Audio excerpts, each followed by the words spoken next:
Have you ever felt that no matter how much you do, how hard you try, or how kind you are, people just don't take you seriously?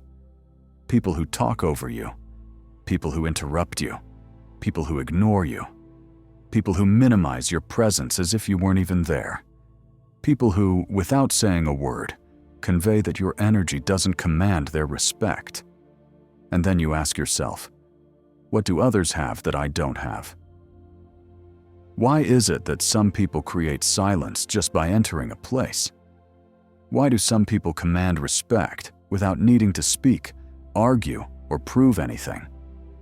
The answer, though it may not seem so, has nothing to do with power, size, strength, authority, or explosive temperament. It has to do with presence. There are human beings who, without apparent effort, without raising their voices or tension, radiate something that makes you pay attention. Something that says, I am here, I am conscious, I am within myself, and from this place, I see you, and you see me. That something is what Buddhism calls mindfulness, and it is one of the most powerful forms of silent respect that exist. Most people believe that respect is commanded with harsh words, stern postures, or intimidating stares. But that's not respect, it's temporary fear. True respect, the kind you feel in your body, the kind that compels others to listen, the kind that changes the energy of a place, springs from a much deeper inner place, the quality of your presence. Monks know it. Spiritual teachers know it. People who have cultivated their inner selves know it. When your mind is chaotic, your presence is weak. When your mind is clear, your presence becomes powerful. Presence is a silent vibration that others perceive before you even open your mouth. The respect you command doesn't come from your words, but from your inner state. It's impossible to hide. It's impossible to fake. It's impossible to imitate. Your presence reveals your inner world. There are people who, upon entering a room, seem to vanish. And there are people who, without moving, make others straighten up, lower their voices, calm down, or even change their behavior. It's not magic. It's mental training. It's awareness. It's energy in order. Buddhists teach that a strong presence isn't built outward, it's built inward. And when that inner strength is established, others sense it. To command respect is not to make others fear you, but to make them recognize something in you that they themselves do not yet possess. Clarity, self-control, inner silence, gentle firmness.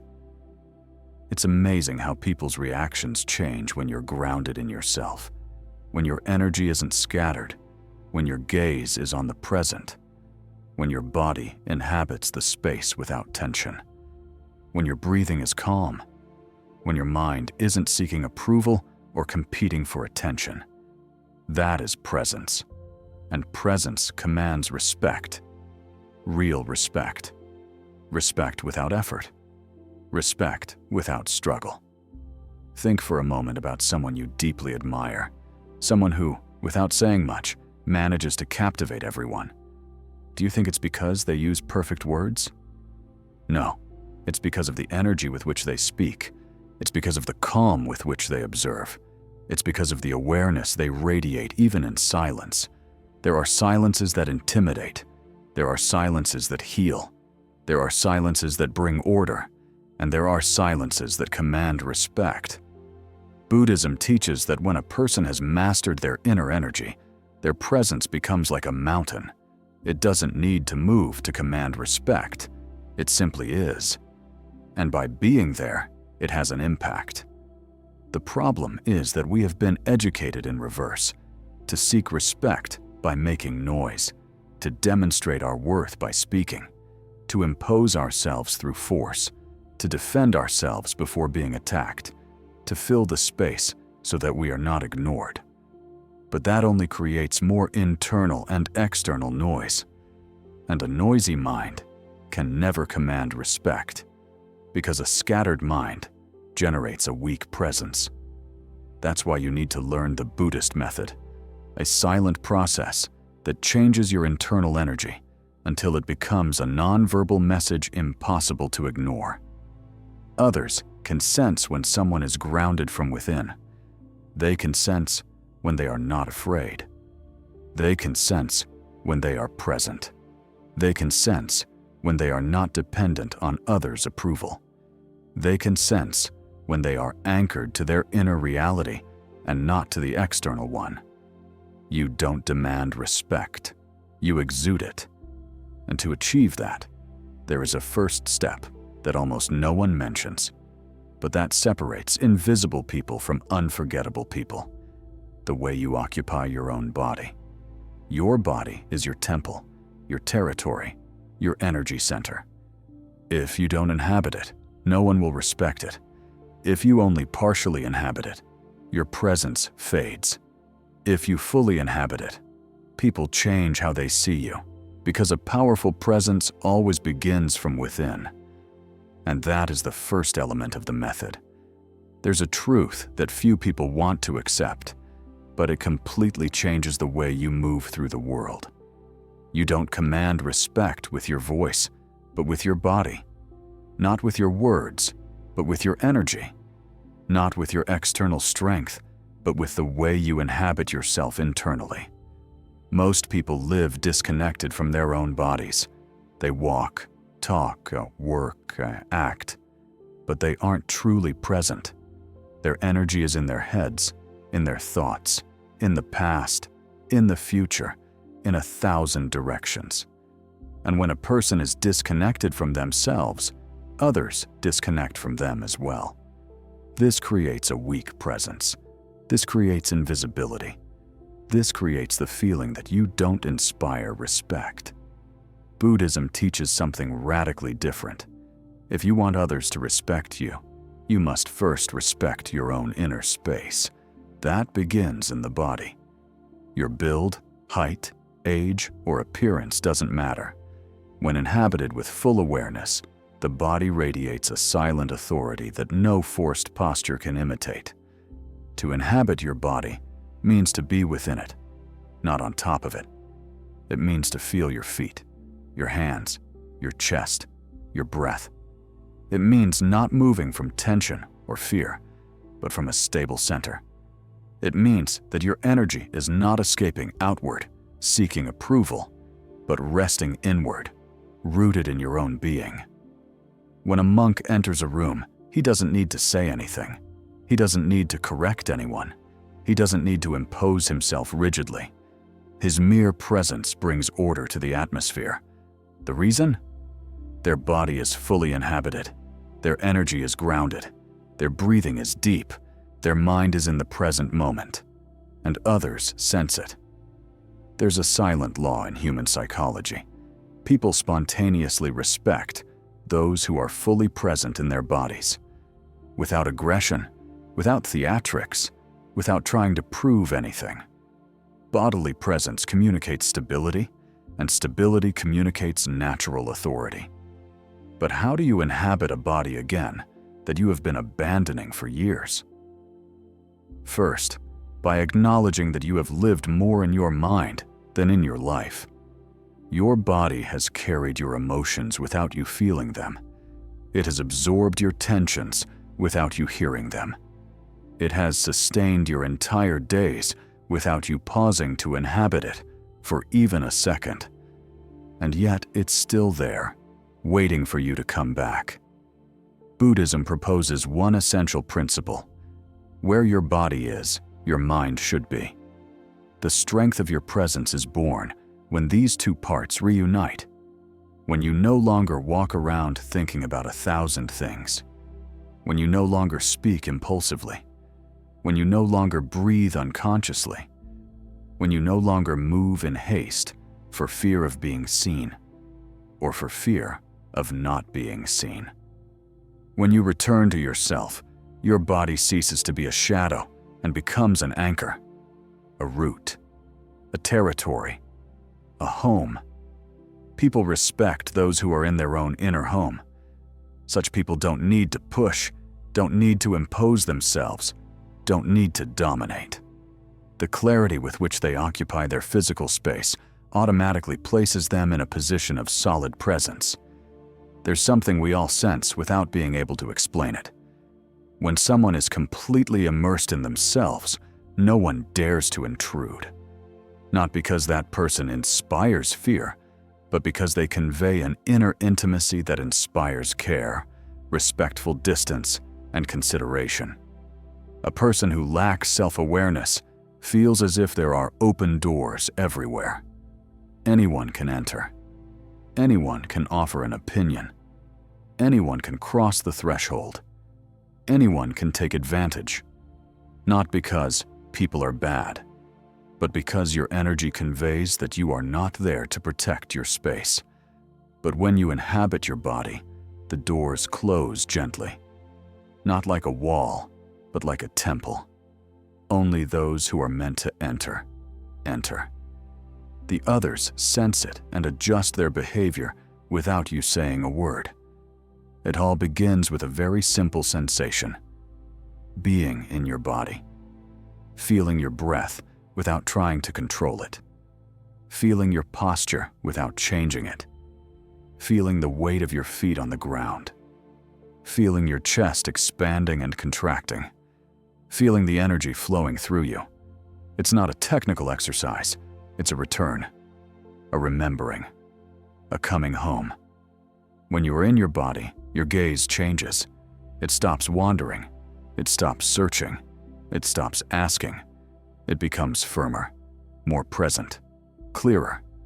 It doesn't harden. It stabilizes. And that stability is interpreted by others as security. And security inspires respect. When you inhabit your body, your voice changes.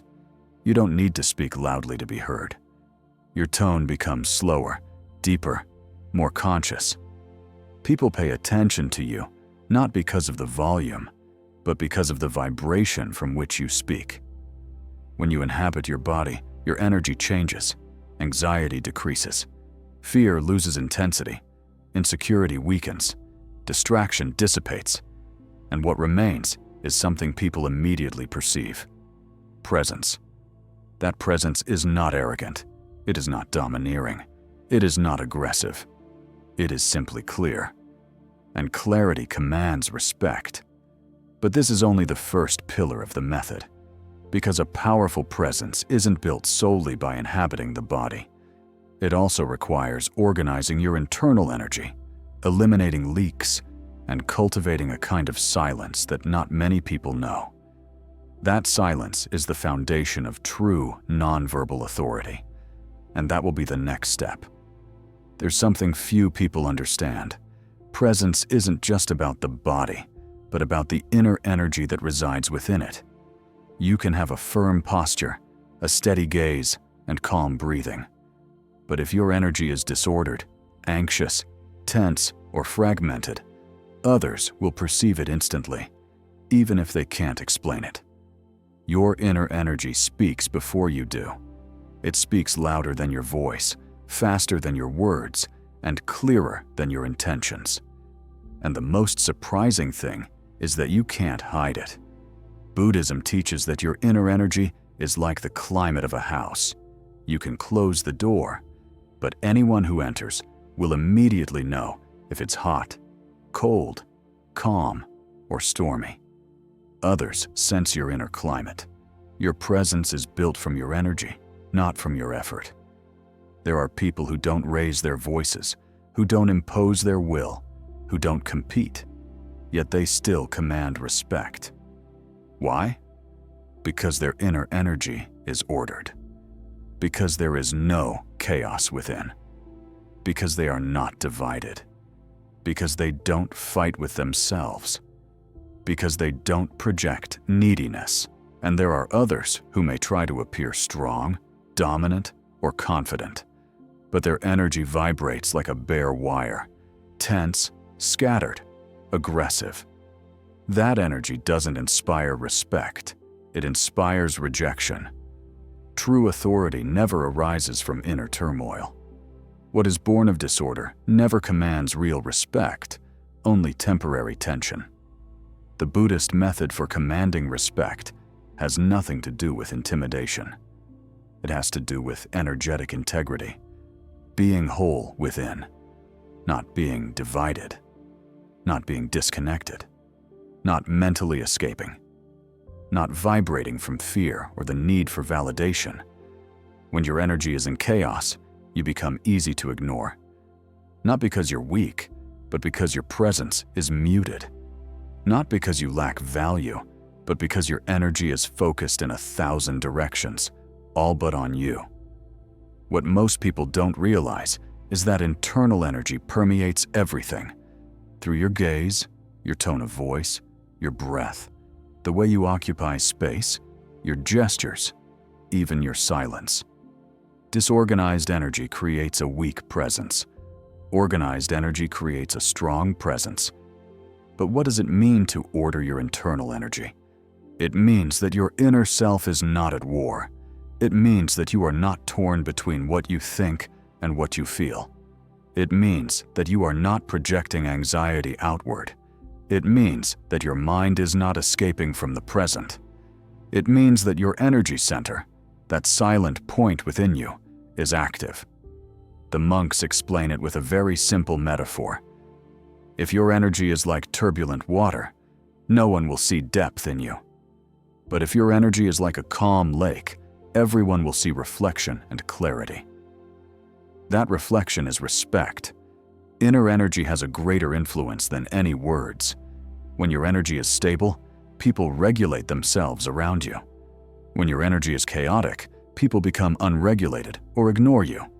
When your energy is steady, people listen to you. When your energy is scattered, people don't take you seriously. We've all been around someone who radiates inner turmoil, someone who vibrates with tension, haste, and discomfort. And even if they don't say it, your body feels it. Energy is contagious. But you've also been beside someone whose calm is so profound that it soothes you without a word. That calm is quiet authority. That calm is natural respect. That calm is power. Respect earned through calm lasts longer than any respect imposed by force. So, how is internal energy ordered? Buddhism is clear, by bringing it to the center. All disordered energy is scattered. All powerful energy is gathered at a single point. That point isn't in your head, nor is it in your chest. It's a little lower, in the area that the masters call the hara, the body's vital center, the place where energetic stability resides.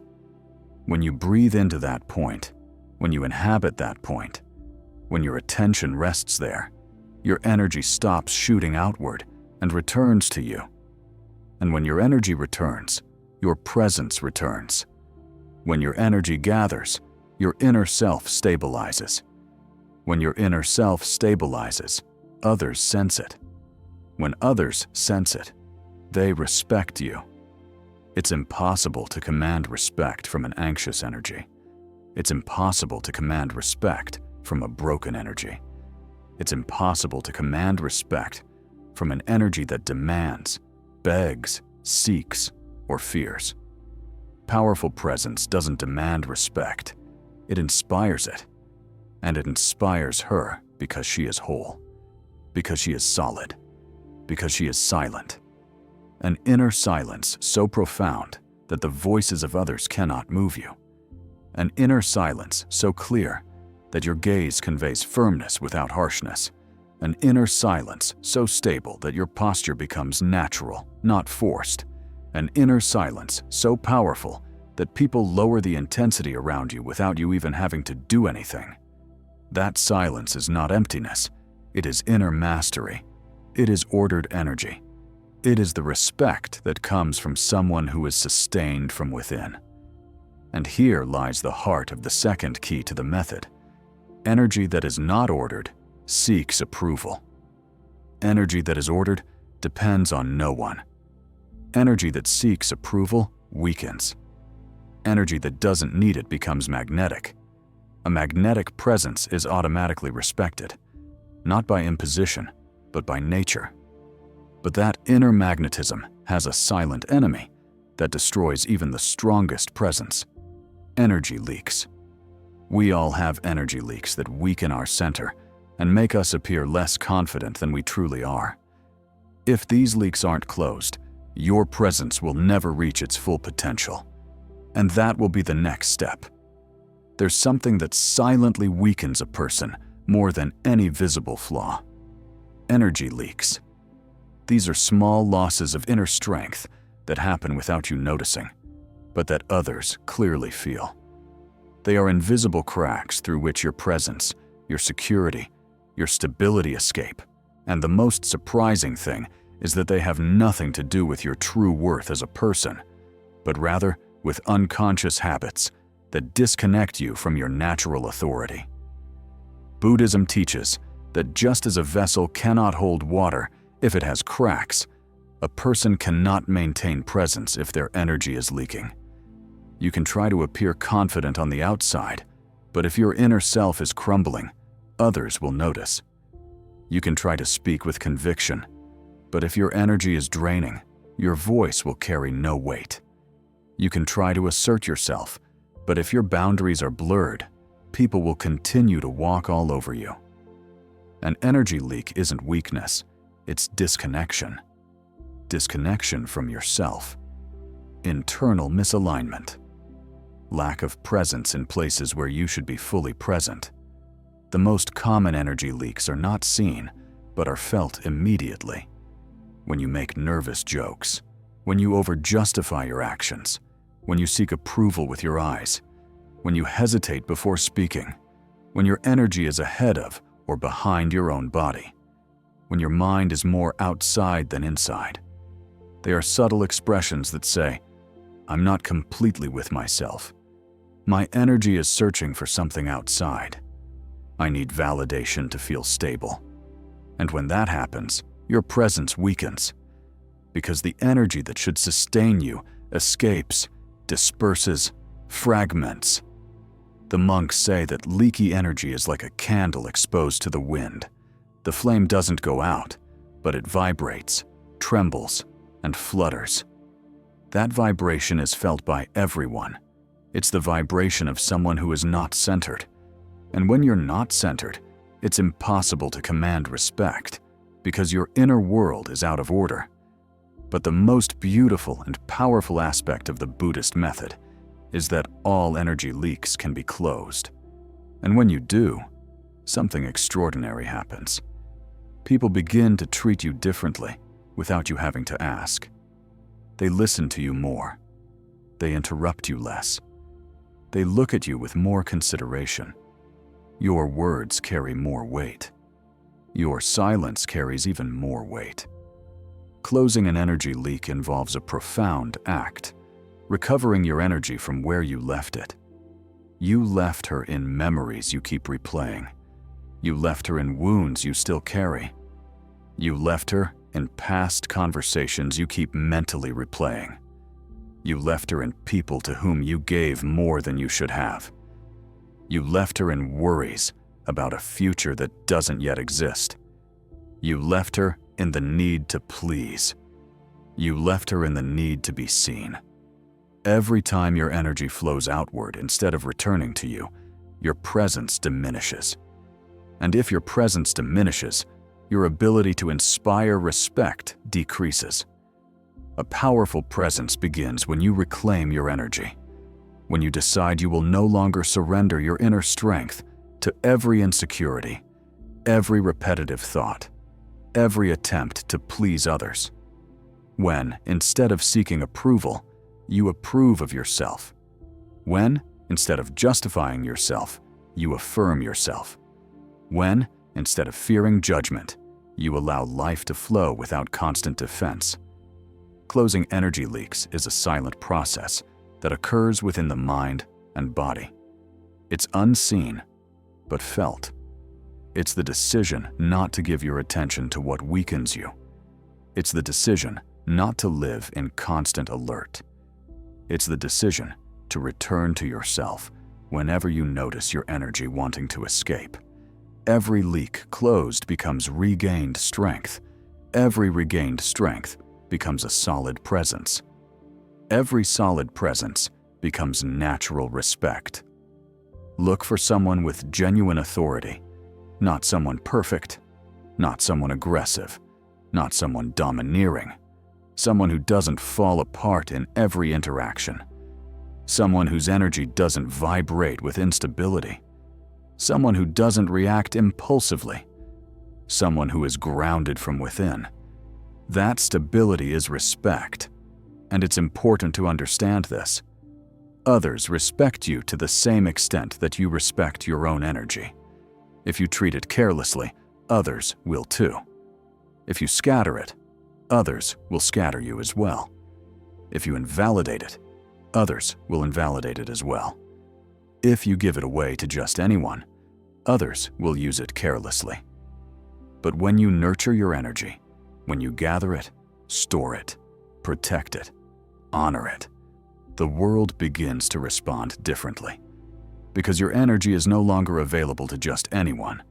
It no longer vibrates in lack, but in abundance. It no longer seeks, but attracts. It no longer escapes, but centers. A centered presence becomes magnetic. A magnetic person doesn't beg for respect. They receive it. They don't plead for attention. They generate it. They don't demand courage. They inspire it. However, even focused energy can lose its power if there is internal noise. Mental noise is one of the strongest enemies of presence and quiet respect. A noisy mind disrupts your energy. A noisy mind weakens your stability. A noisy mind throws your body and energy out of sync. If you want to command respect simply with your presence, you need to learn the next step. Clear the internal noise and create a silence that makes your energy even more solid and clear. A silence so profound, it needs no words. A silence so firm, it speaks for you. A silence so powerful that people feel your authority even when you do nothing. That silence will be the focus of the next stage. There is a silent force that completely transforms how people perceive you. Inner silence. Not the external silence of keeping your mouth shut, but the inner silence where your mind stops racing, where your energy stops scattering, where your emotions stop pulling you in every direction. This inner silence is what allows a monk to walk through a noisy marketplace without losing his center. It is what makes some people radiate such profound calm that they effortlessly inspire respect. Mental noise is one of the greatest saboteurs of presence. You can inhabit your body, you can center your energy, you can seal your internal leaks. But if your mind remains full of noise, your presence becomes unstable, interrupted, fragmented. Mental noise is like an inner tremor that others perceive even if you don't say a word. A noisy mind creates a shaky presence, and a shaky presence rarely commands respect. Buddhism teaches that the mind is like a sky. It doesn't have to be completely clear, but it does need space. The problem isn't that there are clouds, but that you're so identified with them that you no longer see the sky. The same is true of mental noise. You don't need to eliminate thoughts. You need to stop making them your identity. Inner silence arises not when the mind stops talking, but when you stop responding to it. When a thought arises, but you don't follow it. When worry appears, but you don't get lost in it. When doubt touches you, but no longer drags you down. When the past tries to enter, but you don't turn it into a conversation. When the mental narrative wants to expand, but you choose to remain present. That gesture, small, invisible, silent, is the foundation of respect. Because when your mind stops ruling you, your presence becomes firm. And when your presence becomes firm, others feel it. A person with inner turmoil vibrates restlessly, as if something inside them is constantly shifting. Their gaze is restless. Their body is inflexible. Their tone of voice cracks slightly. Their energy either anticipates or lags behind the present moment. But a person with inner silence, even though they have thoughts, even though they have emotions, even though they have problems, conveys something completely different. They convey solidity. They convey clarity. They convey inner coherence. They convey an "I am here" that cannot be imitated. People don't respect those who shout. They respect those who are at peace with themselves. Inner peace is more intimidating than aggression. Inner peace is more powerful than physical strength. Inner peace is more respected than any superficial display of confidence. Inner silence has such a profound effect that sometimes all it takes is for someone to enter a room for the energy of the place to change. It's not magic. It's inner mastery. It's the ability to be so present, so aware, so whole within yourself that you don't need words to be heard. The monks teach that whenever you feel lost, anxious, insecure, or disconnected, you need to make a single inner movement. Return to your breath, not to control it, but to feel that it is there. Breath is the gateway to silence, because breathing happens in the present, and inner silence can only exist here, not in your thoughts of the past or your projections of the future. When you breathe consciously, mental noise weakens. When you breathe consciously, your energy harmonizes. When you breathe consciously, your body aligns. When you breathe consciously, your presence grows. Inner silence gives you something no external technique can offer: energetic density.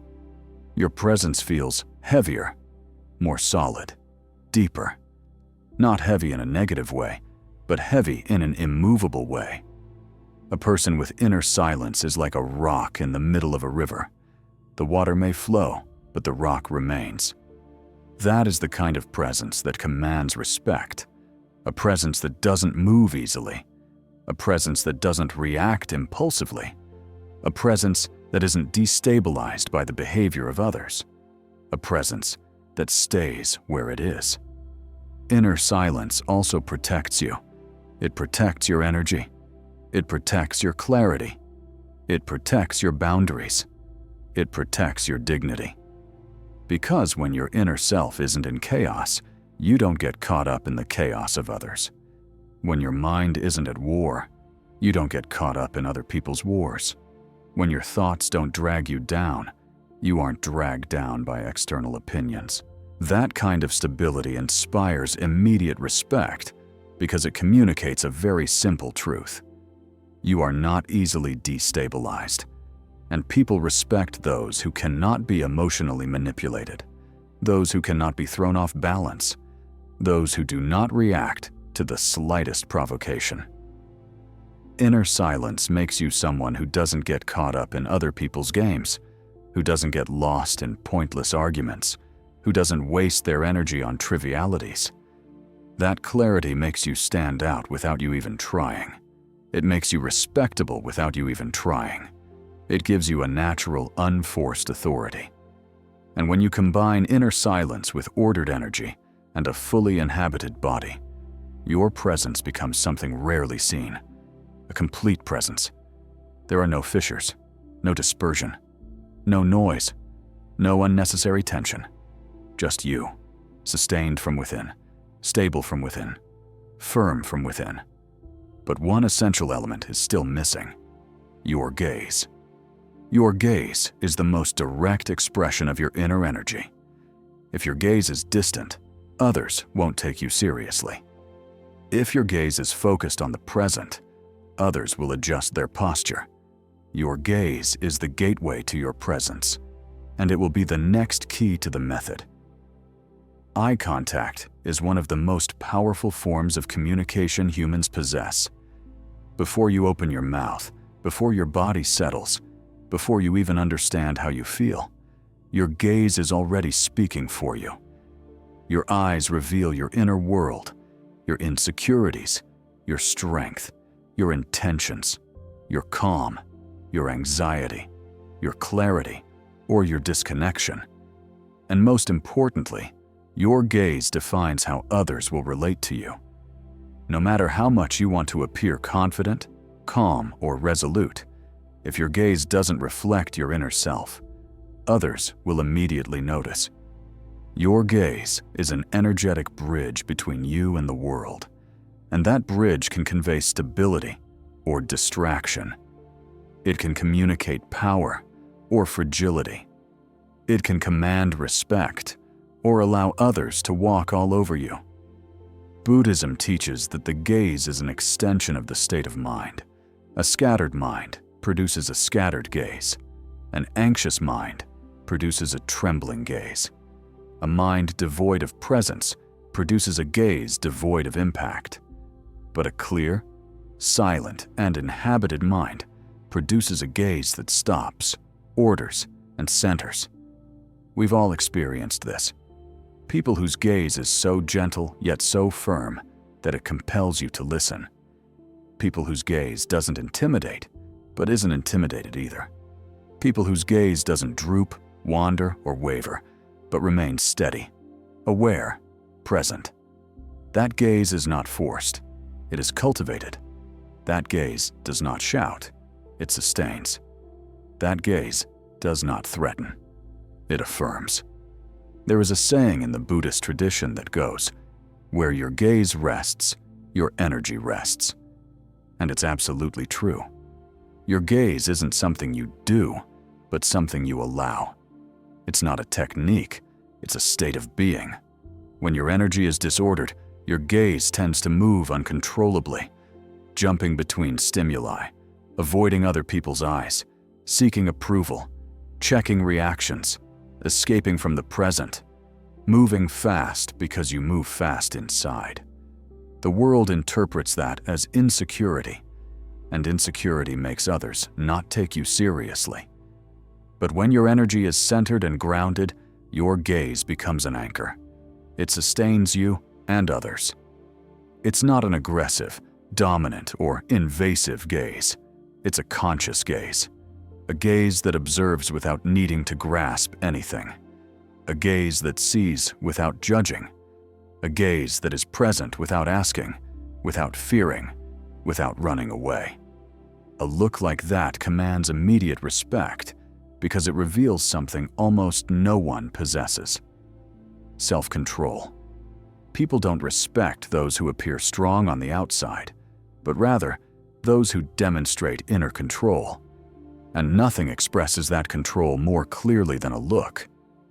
There are 3 mistakes that destroy the power of your gaze, and although we won't list them, we will explore them as internal experiences that you might recognize. The first occurs when you look, expecting a reaction. When you want to see if the other person approves of you, accepts you, agrees with you. A gaze that seeks approval always loses power because it reveals a lack. The second occurs when you hold someone's gaze with tension, that hard, rigid, unblinking stare that tries to impose itself. It doesn't inspire respect, it inspires discomfort. Tension is never authority, it's fear in disguise. The third occurs when the gaze is disconnected from the body. It's when the gaze seems present, but your body isn't. And then something doesn't fit. The presence breaks down. Others sense it. A powerful gaze is not harsh. It is steady. It is not aggressive. It is aware. It is not intimidating. It is clear. It is not invasive. It is focused. Imagine a candle in a dark room. The flame makes no noise, doesn't move abruptly, doesn't try to push anything, but it illuminates. Your gaze is the same. It doesn't seek to dominate, but it illuminates your presence. The secret lies in the intention. The gaze must come from silence, not from ego. If you look to impress, you lose presence. If you look to control, you lose respect. If you look to validate, you lose power. But if you look from your center, from calmness, from awareness, from the "I am here" feeling, your gaze ceases to be a tool and becomes an extension of your spirit. People can't explain it, but they feel it. This person is here. This person is self-sufficient. This person sees themselves. This person doesn't need anything from me. That feeling inspires immediate respect. In the Zen tradition, it is taught that the gaze should have 3 fundamental qualities: softness, depth, and presence. Softness comes from the absence of tension. Depth comes from connecting with your inner self. Presence comes from inner silence. When these 3 come together, the gaze becomes a channel of silent authority. There is something even more important: the direction of your gaze. A gaze that constantly shifts outward loses its power. But a gaze that rests inward, even while looking outward, conveys something different. It conveys that you are not neglecting yourself while observing the world. People respect those who don't let themselves be taken advantage of while looking at others, because that person projects integrity, and integrity always commands respect. A powerful gaze is also a patient gaze. It doesn't push, it doesn't rush, it doesn't get ahead. It's not in a hurry. It's not trying to solve anything. It holds, it observes, it allows, it contains. When someone looks at you like that, you feel calm. And when someone feels calm in your presence, they respect you. But a powerful gaze doesn't arise on its own. It arises from a peaceful heart, a mind that doesn't fight, a body that is inhabited and centered energy. That's why the Buddhist method is holistic. It builds presence from within, so that the gaze is authentic, not theatrical. However, one essential element is still missing: the way you speak. Not the content, but the energy from which your words flow. Your voice can destroy or elevate your presence. It can reinforce your respect or diminish it. It can multiply your authority or dissolve it. And that will be the next key. There's something almost no one suspects, but which completely defines how others respect you: the energy from which you speak. Not the words themselves, not the eloquence, not the force of the speech, but the inner state from which your voice arises. The voice is a mirror of the soul. Every time you speak, you reveal your inner world, your calm or your tension, your confidence or your doubt, your coherence or your conflict, your presence or your absence. You can say something intelligent, but if you say it from a place of fear, others will feel fear. You can say something profound, but if you say it from a place of insecurity, others will feel insecure. You can say something true, but if you say it hastily, others will perceive you as lacking authority. The voice doesn't just transmit information, it transmits vibration. Emotional vibration, energetic vibration, mental vibration. And that vibration is what determines whether your presence commands respect or not. Buddhism teaches that words should arise from silence, not from reaction. A word born from silence carries weight. A word born from ego is noise. A word born from presence reaches the heart. A word born from insecurity is lost before reaching its destination. The monks speak little, but when they do, everyone listens. Not because they shout, not because they impose their will, not because they try to convince, but because their voice is aligned with their inner selves. Their inner coherence is audible. It can be felt. It is magnetic. In contrast, when a person speaks from inner chaos, it is immediately noticeable. The voice cracks slightly, the rhythm is irregular, the speed is too high, the tone fluctuates. There is tension in every phrase. There is need, doubt, fear of not being heard. And here is the truth that most people don't know. The more you try to make others take you seriously, the less they take you seriously. The more you strive to appear confident, the more artificial your energy seems. The more you try to convince, the less power your words have. You don't command respect by explaining.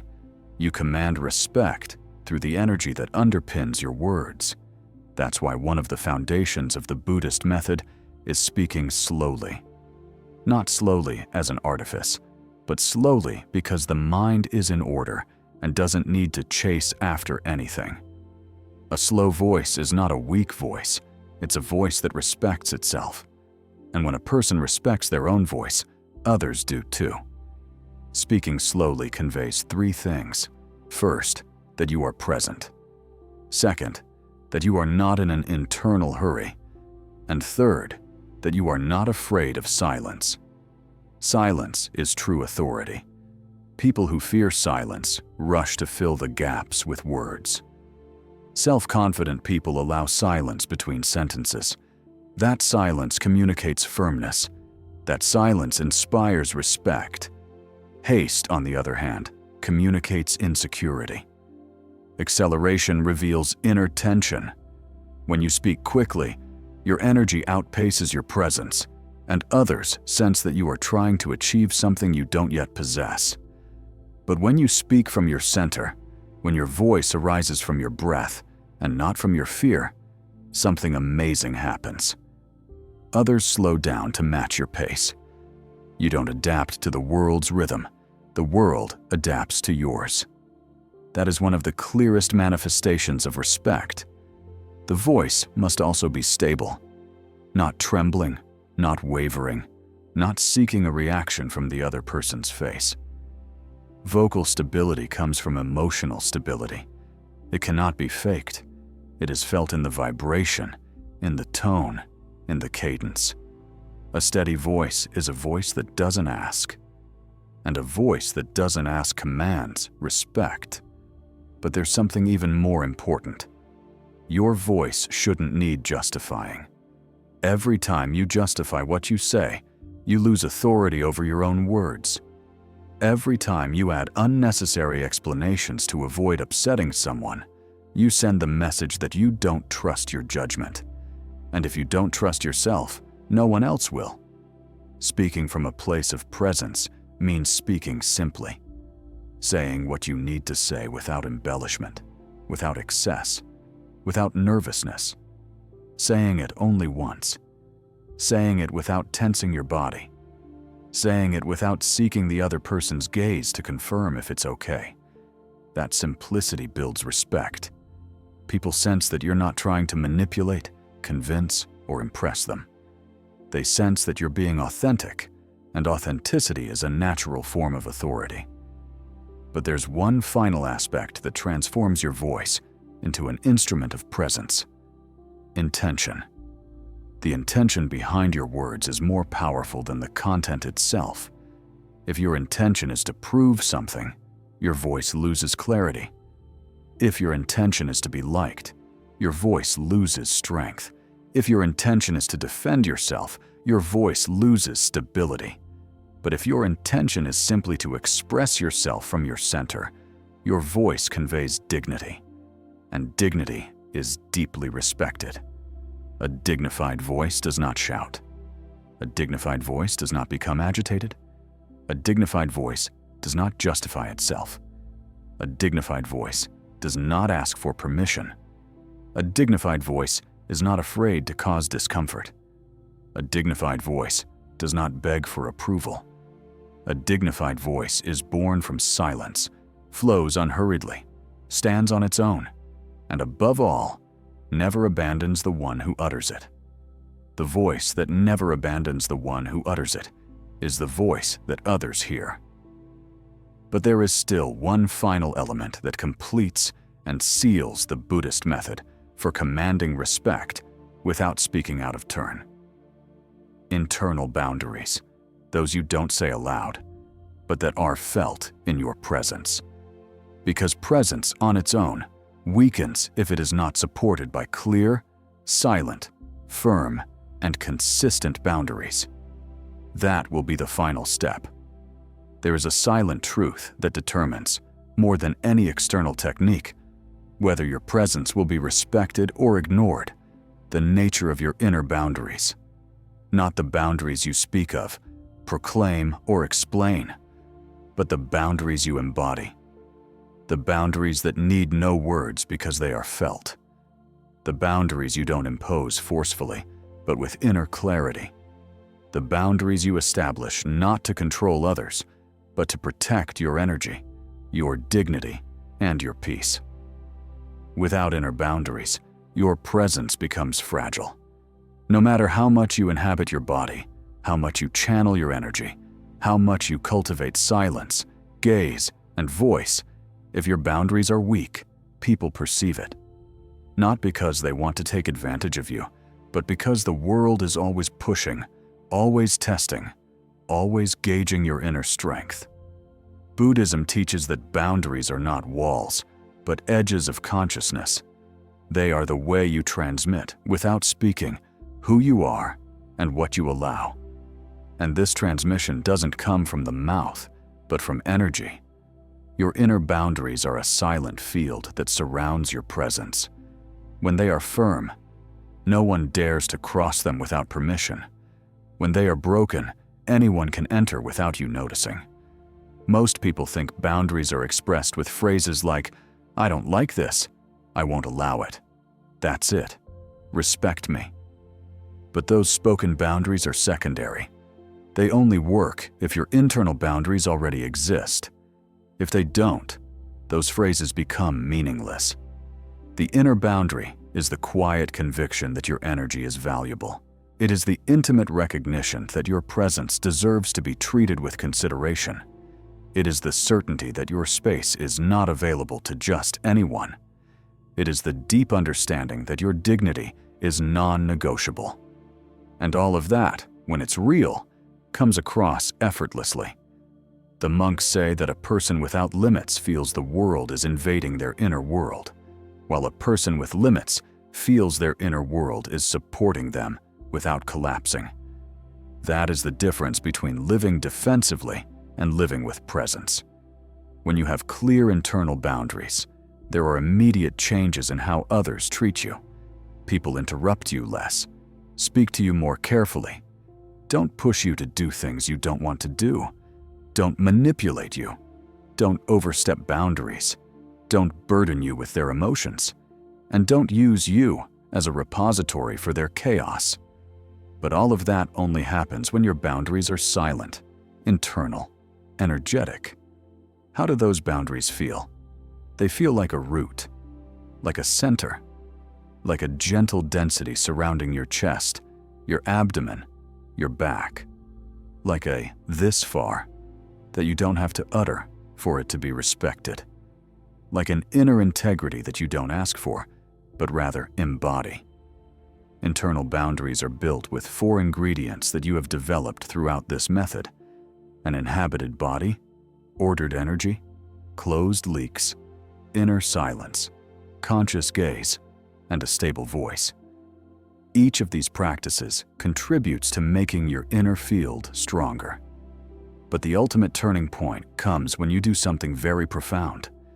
You stop neglecting yourself to please others. Inner abandonment is the greatest energy drain there is. Every time you betray yourself, your presence weakens. Every time you say yes when you want to say no, your presence fractures. Every time you remain silent out of fear, your energy loses its shape. Every time you adapt to something that makes you uncomfortable for fear of rejection, your boundaries dissolve. And when your boundaries dissolve, so does your presence. People don't respect you because you're tough or unbreakable. They respect you because they feel you don't abandon yourself, because they sense you're supported from within, because they intuit that your relationship with yourself is solid. When a person doesn't give up, they command respect effortlessly. It's automatic, it's natural, it's inevitable.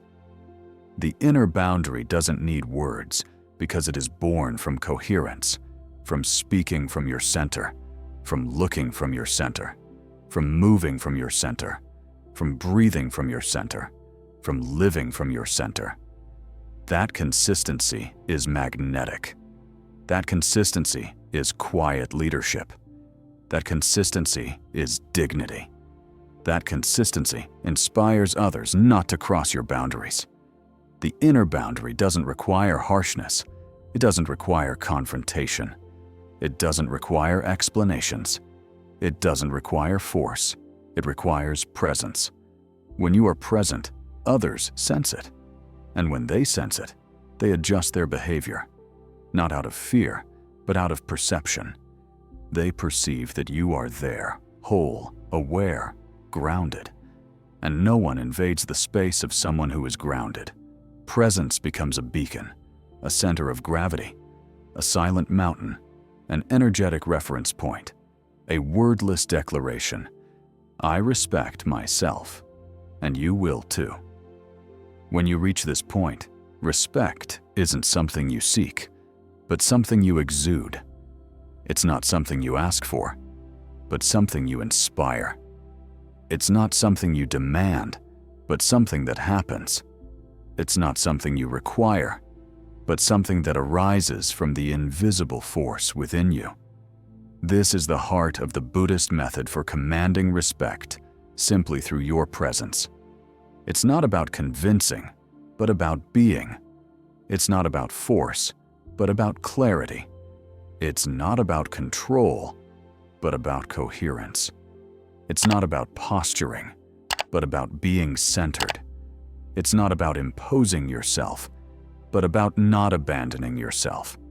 When all this inner work is integrated, you become someone who doesn't need to raise their voice to be heard, who doesn't need to prove themselves to be seen, who doesn't need to tense up to inspire respect. You are presence, and true presence always, always commands respect.